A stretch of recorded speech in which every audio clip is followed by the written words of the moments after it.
85花大洗牌真的来了，杨幂跌出前3，赵丽颖换桌，属于一个时代的分水岭正在出现。欢迎大家回到我们的华语娱乐频道。如果把2026年的白玉兰奖看成内娱电视剧市场的一次年度体检，那么我认为它不仅仅是一场颁奖典礼，更像是一场重新划分座位的大考。很多人说今年最大的赢家是杨紫，但在我看来，真正值得讨论的其实不是谁拿到了视后，而是曾经统治电视剧市场10几年的85花，第一次如此明显的出现了集体松动。这种变化不是一夜之间发生的，它已经酝酿了很多年，只不过直到2026年的白玉兰奖结束之后，终于彻底摆到了所有人面前。曾经人们提起85花，总会想到杨幂、赵丽颖、刘诗诗、唐嫣、刘亦菲，再加上后来凭综艺、时尚资源一路高歌猛进的 Angelababy， 她们几乎定义了过去10几年国产电视剧最辉煌的一段时期。她们主演的作品一部接着一部成为全民爆款。宫花千古三生三世十里桃花，知否步步惊心，仙剑奇侠传3，何以笙箫默。直到今天，这些作品依旧拥有极高的话题度。那个时代，流量就是王道。一部电视剧只要有85花坐镇，资本愿意投钱，平台愿意买单，广告商更愿意排队合作。他们不仅代表收视率，更代表商业价值。说的直接一点，那时候的电视剧市场几乎就是85花共同建立起来的时代。可娱乐圈最残酷的地方就在这里，没有谁能够一直站在山顶。时代变了，观众变了，评价标准也变了。以前大家看的是颜值，是 CP 感，是流量，是热搜，是粉丝购买力。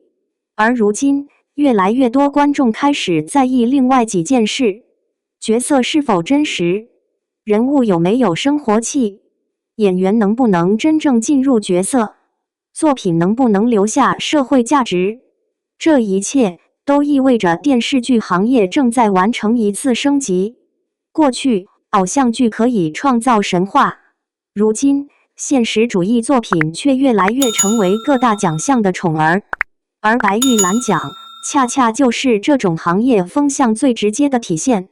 很多人一直觉得白玉兰奖和观众喜好存在距离，但不可否认，它始终代表着电视剧行业对于演员专业能力的一种认可。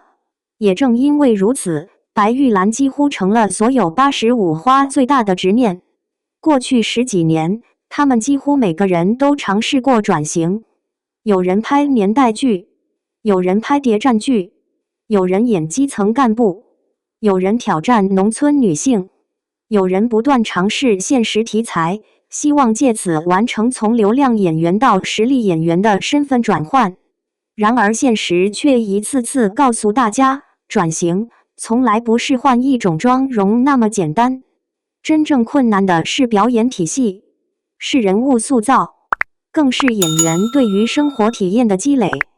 为什么很多偶像剧演员一旦进入现实题材，就容易让观众觉得悬浮？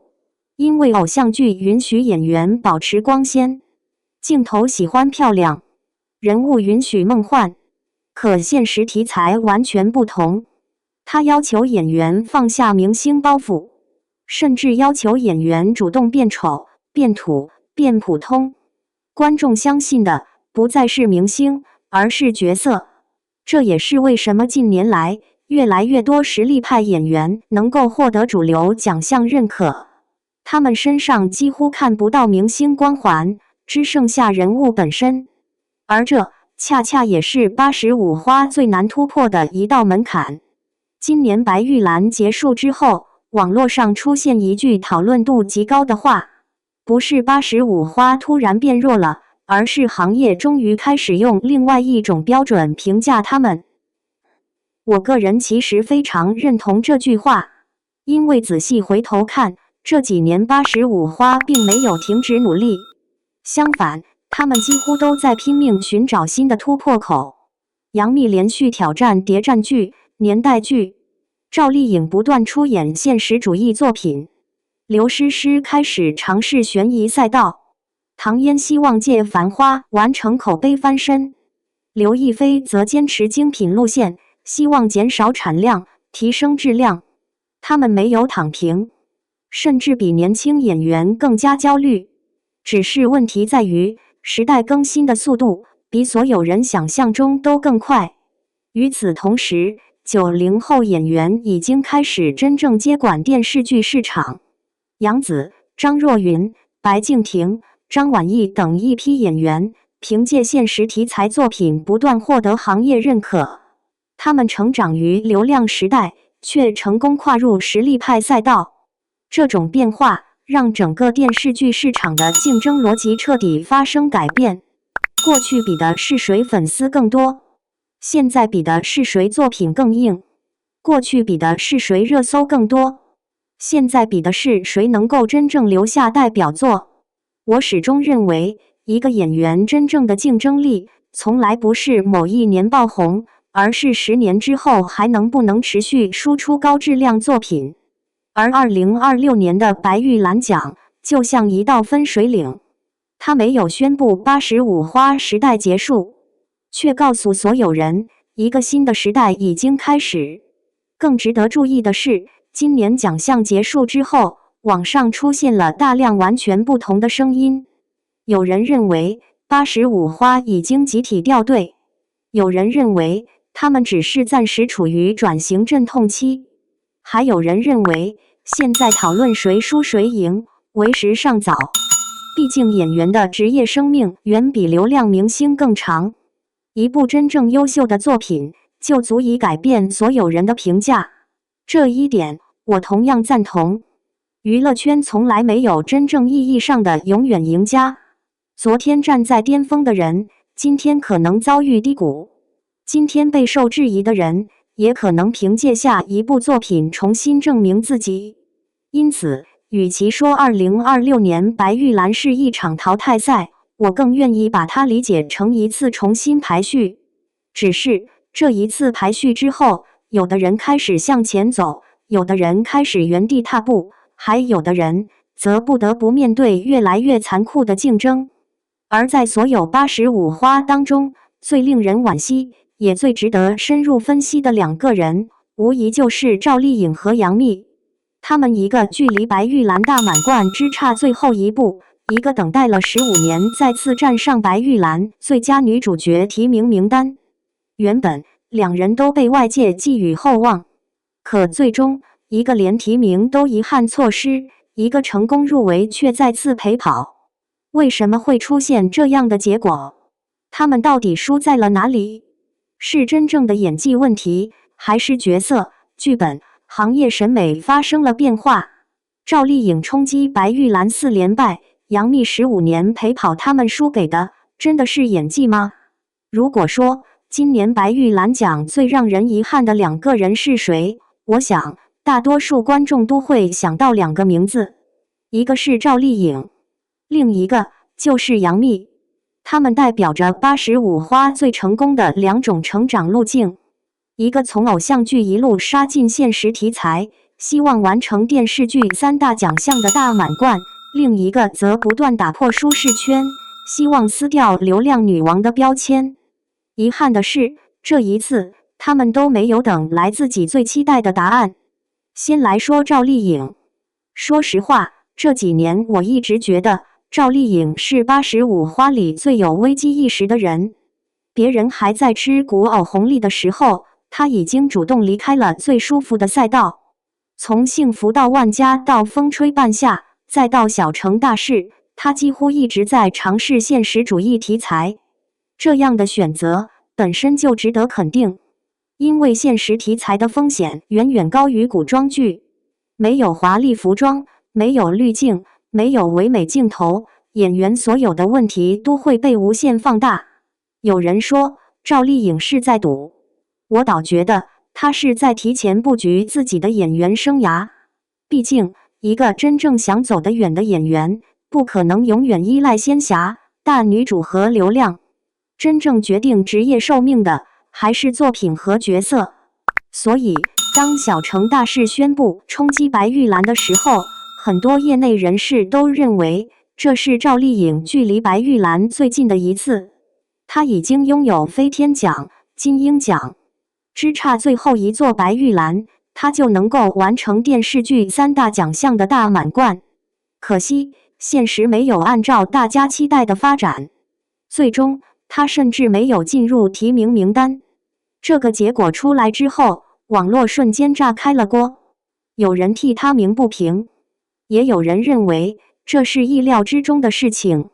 不少业内评论人指出，小城大事虽然主题立意不错，但人物塑造缺少真正打动人的层次，尤其是基层干部这一角色，需要的是一种润物细无声的真实感。而赵丽颖过去形成的表演习惯，依旧比较偏向情绪表达。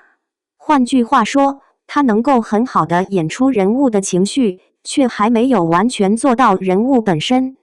这一点其实也是很多从偶像剧成长起来的演员都会遇到的问题。有影视学院教授曾经分析过现实主义表演，他说过一句我印象特别深的话：观众不能看见演员在演，而只能看见人物在生活。我觉得这句话特别适合放在赵丽颖身上。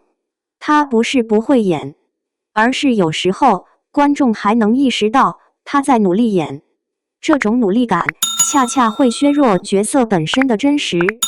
当然，也有完全不同的声音。不少网友认为，把小城大事的失利全部归结到赵丽颖身上，并不公平。有人评论说，剧本后半段节奏明显失控，再好的演员也救不了。双引号。还有网友认为，基层干部本来就是内敛角色，不可能天天大喊大叫。赵丽颖的处理其实很克制。双引号。这些观点也确实有一定道理。毕竟，一部电视剧从来不是演员一个人的作品，导演、编剧、摄影、剪辑，每一个环节都会影响最终呈现。所以，把奖项失利全部归因于演员，本身就是一种过度简化。相比赵丽颖，我反而觉得杨幂这几年的变化更容易被低估。很多人一直停留在过去，一提杨幂就想到《宫三生三世十里桃花》，可如果认真观察近几年她的作品，会发现她几乎一直在主动寻找突破。哈尔滨1944演谍战，惊蛰无声挑战悬疑，生万物出演农村女性，这些作品没有一部是容易演的，甚至可以说每一部都在冒险。尤其为了饰演宁秀秀，她提前几个月深入农村生活，学习方言，体验劳动，刻意增重，几乎放弃了过去所有明星包袱。这一点我认为值得尊重，至少她是真的想改变。今年能够再次获得白玉兰最佳女主角提名，本身已经说明行业开始重新看待她。要知道，她距离上一次获得白玉兰提名已经过去整整15年。15年前，她凭宫锁心玉成为全民偶像；15年后，她终于再次站上同一个舞台。只是这一次，她面对的竞争环境已经完全不同。孙俪、吴越、杨紫，每一个名字都是近年来现实主义电视剧最具代表性的演员。最终败给杨紫，其实并不算意外。真正值得讨论的是，杨幂这些年的努力到底有没有被看见？答案，我认为是有，只是还不够。有业内制片人在采访中曾提到一个观点，他说，现在平台选择演员，不再只看流量，而是更关注演员是否具备角色消失能力。什么意思？就是观众看到角色之后，会忘记演员是谁。比如《生命树》里的杨紫，比如《县委大院》里的吴越，比如《理想之城》里的孙俪，他们身上已经很少能看到明星标签。反观杨幂，观众依然会第一时间认出这是杨幂。这种明星辨识度，过去是优势，如今却可能成为现实主义作品最大的挑战。网络上对此也产生了激烈争论。支持杨幂的网友表示，她至少敢跳出舒适圈，比一直拍古偶更值得鼓励。双引号。还有人留言，失败并不可怕，可怕的是一直重复成功。双引号。但也有另一部分观众认为，努力不能等于实力，观众最终还是要看作品。双引号。还有人直言，如果每次都靠敬业故事赢口碑，那真正站在镜头里的表演又该如何评价？双引号。说实话，我觉得这两种观点都有存在的价值。演员努力，值得尊重，但奖项终究还是要回归作品。努力可以决定下限，却不能直接决定结果。真正让我感触最深的是，今年白玉兰结束之后，一位资深电视剧评论人写下的一句话：85花并没有失败，他们只是第一次真正站到了和所有演员一样的起跑线上。我认为这句话非常精准。过去，他们拥有时代给予的流量红利，今天，他们面对的是更加成熟、更加理性的市场。观众不再因为明星光环买单，资本也越来越重视内容。电视剧行业终于从谁最红，慢慢走向谁最好。而赵丽颖和杨幂也正站在这个时代交替的十字路口。他们依然拥有影响力，依然拥有庞大的观众基础，但未来还能不能继续做稳85花第一梯队，真正决定答案的不会是热搜，也不会是粉丝，而是下一部作品。不过，相比两人的遗憾陪跑，今年真正改写整个内娱格局的人，却是另一位演员。他不仅成为白玉兰历史上首位90后视后，更让整个电视剧市场正式进入了新的时代。他就是杨紫。杨紫登顶只是开始，真正改变的是整个内娱电视剧时代。如果说赵丽颖和杨幂代表的是85花仍在奋力追赶主流奖项，那么杨紫的获奖则意味着另一件更重要的事情：电视剧市场的话语权正在悄悄发生转移。很多人把焦点放在了90后首位白玉兰视后这个身份上，但我认为这只是结果。真正值得分析的是，她为什么偏偏会成为第一个？因为杨紫并不是一夜之间成功的，甚至可以说，她是90后演员里面被质疑时间最长的一位。小时候家有儿女，让她成为家喻户晓的童星。可进入成年之后，她经历了很长一段尴尬时期。有人说她长相不够惊艳，有人说她没有明星气质，甚至还有导演公开表示她不适合当女主角。如果换成别人，可能早就放弃了。可杨紫偏偏没有，她选择了一条最笨，却也是最稳的路。一部戏，一部戏慢慢积累。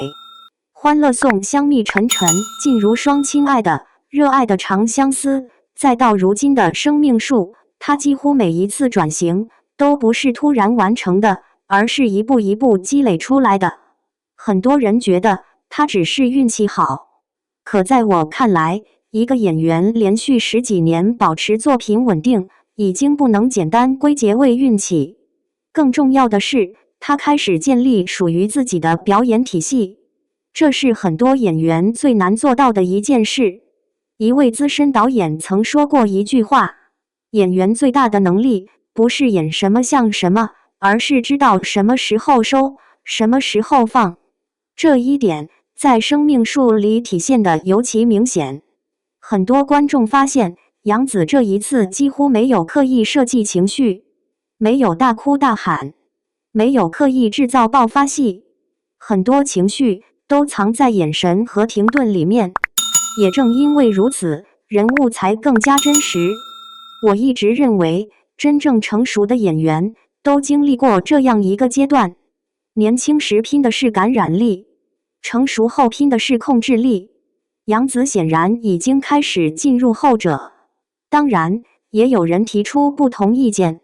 不少网友认为，今年杨紫获奖，多少也占了一些题材优势。现实主义作品本身就更容易得到主流奖项青纵，如果还是仙侠剧，它未必能够笑到最后。这种说法其实不能说完全没有道理。纵观近几年白玉兰、飞天、金鹰三大奖项，不难发现一个共同规律：现实主义、年代剧、生活剧获奖概率明显高于古装剧和偶像剧。这不是针对谁，而是整个行业的评价体系发生了变化。以前，电视剧追求的是娱乐性，如今越来越强调社会价值。因此，演员选择什么作品，甚至比演员本身更重要。这也是为什么越来越多演员开始主动放弃高片酬古偶，而选择现实题材。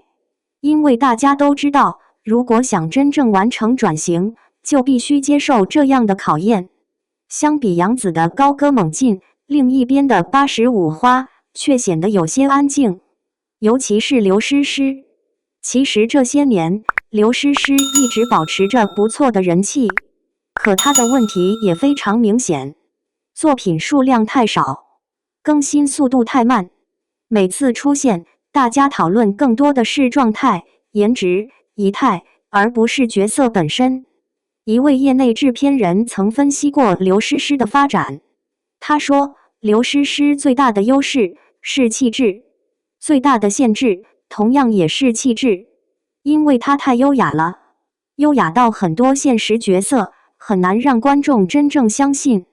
这几年，她尝试悬疑剧，也尝试现代剧，可真正意义上的代表作却始终没有出现。如果未来继续保持低产状态，她在电视剧市场的话语权很可能会越来越弱。再来看刘亦菲，很多人喜欢拿她和其他85花比较，可我一直觉得她其实走的是另一条路。她不追求高产，也很少参加综艺，她更像是在坚持精品路线，每隔几年才拿出一部作品。这种模式有好处，容易保持神秘感，也容易保证作品质量，可坏处同样明显。一旦作品没有达到预期，空窗期就会被无限放大。更重要的是，在奖项竞争越来越激烈的今天，仅靠少量作品很难长期维持行业影响力。再说唐嫣，如果把时间倒回2年前《繁花》播出的时候，我相信很多人都觉得她终于迎来了事业第二春。汪小姐这个角色让观众重新认识了唐嫣，不少媒体甚至预测她有机会借此彻底完成转型。可遗憾的是，后续作品并没有接住这波热度。新剧播出之后，无论收视还是口碑都没有达到预期。不少观众认为，她依然没有完全摆脱过去甜美女主的表演惯性，角色变化了，可表演方式变化的还不够，于是观众的新鲜感很快消失。至于 Angelababy， 她的情况其实更加特殊。曾经，她几乎拥有娱乐圈最顶级的时尚资源，红毯、代言、综艺，她都是绝对的焦点。但影视市场的发展方向已经越来越明确，商业价值终究无法替代作品价值。过去几年，观众讨论 Angelababy 时，几乎很少再提作品，更多讨论的是活动、时尚、造型。对于一个演员来说，这其实已经说明很多问题。我一直觉得，一个演员真正可怕的，不是被批评，而是慢慢退出作品讨论，因为只有作品才能真正延长演员的职业生命。网络上关于85花的话题也越来越两极分化，有人认为85花已经全面被90后超越，也有人坚持认为他们只是进入了职业发展的另一个阶段。还有网友留言说，不是85花不行了，而是大家终于开始用同一把尺子衡量所有演员。我个人非常赞同这句话，因为真正成熟的行业不应该因为资历、流量或者商业价值而降低或者提高标准。奖项看的本来就应该是角色，作品拼的本来就是实力。也正因为如此，今年白玉兰最大的意义不是谁赢了，而是行业评价体系越来越成熟了。不过，如果说杨紫的获奖只是个人成功，那么真正值得讨论的问题是，未来5年，85花还有没有机会重新夺回属于自己的位置？杨幂、赵丽颖是否还能完成白玉兰突破？谁会真正退出第一梯队？谁又可能迎来第2次爆发？这些问题或许才是2026年之后整个内娱最值得关注的新故事。85花真的输了吗？我认为，真正被淘汰的从来不是年龄，而是停在过去的自己。写到这里，我突然想起一句业内人士曾说过的话：娱乐圈从来没有常胜将军，只有不断适应时代的人。双引号。我觉得这句话放在今天的85花身上再合适不过。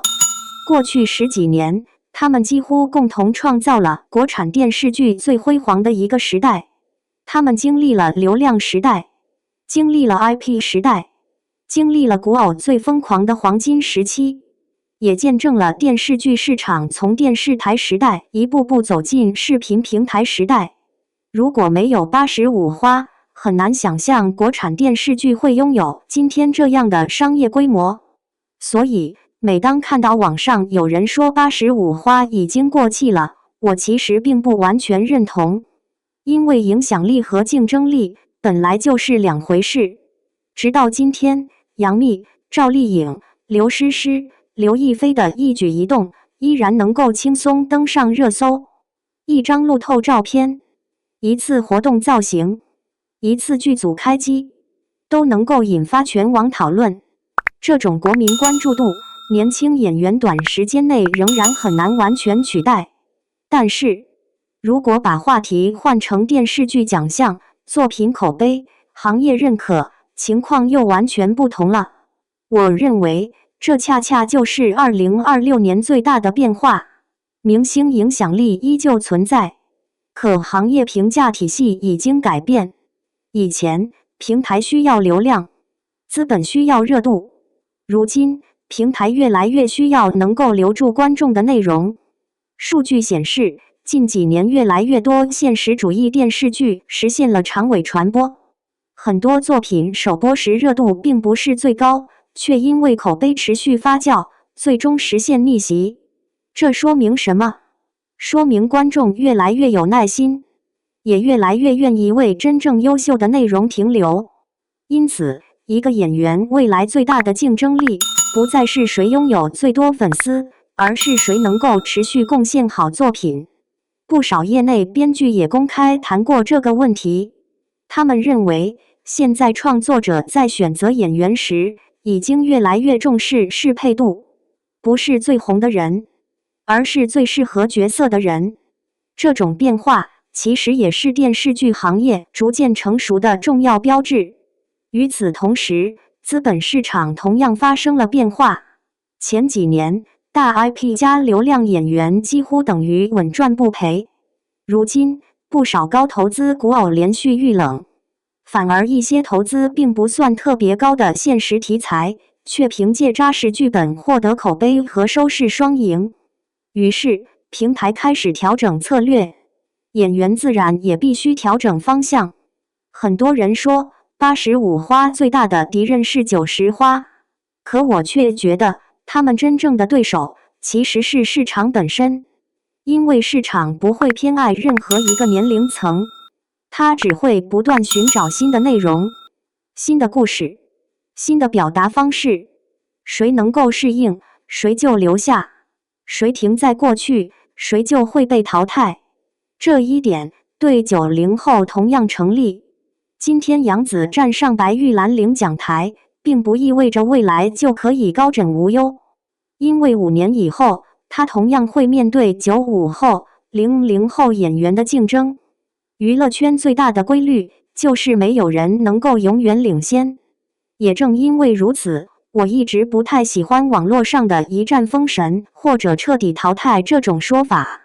演员的发展从来都不是直线，有人20多岁爆红，有人30多岁迎来巅峰，还有人40岁以后才真正找到属于自己的角色。所以，我更愿意把2026年的白玉兰看成一次提醒，提醒所有演员，真正决定职业生命长度的不是流量，而是成长速度。其实回头看看今天讨论的几位85花，每个人都走出了完全不同的人生轨迹。赵丽颖仍然在不断尝试现实题材，希望完成白玉兰最后一块拼图。杨幂依旧坚持突破舒适圈，即使失败，也没有重新回去拍最容易赚钱的古偶。刘诗诗保持自己的节奏，坚持精品路线。刘亦菲继续控制产量，更注重作品品质。他们的方法不同，选择不同，未来结果也可能完全不同。因此，现在就断言谁彻底退出第一梯队，我认为还是太早了。不过，有2位演员，我个人确实认为他们已经越来越难重新回到85花核心竞争圈。第一位就是 Angelababy， 这些年她的曝光并不少，时尚活动、品牌合作、商业价值依旧存在，但对于演员来说，长期缺少真正有代表性的影视作品，始终是最大的短板。如今电视剧市场越来越强调作品积累，如果没有持续输出高质量角色，仅靠综艺和时尚资源，很难重新回到行业中心。另一位则是唐嫣，《繁花》的确帮助她完成了一次漂亮的口碑回升，可真正考验演员的，从来不是一部作品，而是能否持续保持。如果后续迟迟没有新的代表作接力，再高的人气也会慢慢被市场稀释。当然，这只是我个人基于目前市场环境做出的判断。未来他们是否能够再次突破，仍然要交给作品来说话。而关于85花未来的发展，目前网上也出现了几种截然不同的观点。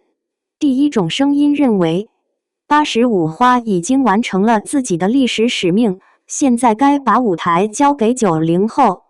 第二种声音则认为，真正优秀的演员从来不会因为年龄退出竞争，只要作品够好，40岁依然可以重新站上巅峰。还有网友留言让我印象特别深刻，他说，观众从来不会拒绝一个好演员，观众只是拒绝重复。短短一句话，却点出了今天整个电视剧行业最大的变化。观众越来越成熟了。以前，一部电视剧可能靠明星就能成功，现在，明星只是敲门砖。真正决定一部剧能不能留下来的，还是剧本、导演、人物和演员共同完成的作品质量。说到底，85花的大洗牌其实并不是谁把谁挤下去了，而是电视剧行业终于进入了一个更加公平的竞争阶段。无论你是85花、90花，还是95花，站到镜头前，大家最终比拼的都是同一件事作品。而我相信，这其实也是所有真正热爱电视剧的观众最希望看到的结果。最后，也想把几个问题留给屏幕前的大家。你认为2026年白玉兰奖是否真的意味着85花时代已经结束？赵丽颖距离白玉兰事后只差一步，未来还有机会完成电视剧3大奖项大满贯吗？杨幂这些年的转型，你觉得是在不断进步，还是始终没有突破表演瓶颈？杨紫成为首位90后白玉兰视后，你认为是实力使然，还是占据了现实题材的优势？未来5年，你最看好哪一位85花重新迎来事业第二春？又是谁最有可能继续领跑内娱电视剧市场？欢迎大家把自己的观点写在评论区，我们一起理性讨论，也期待看到更多不同的声音。如果你喜欢这样的深度娱乐人物解析，别忘了点赞、收藏、分享这期视频，也欢迎订阅频道并打开小铃铛。未来我们还会持续带来更多关于内娱演员、影视作品、娱乐热点以及行业趋势的深度解读。我们下期节目再见。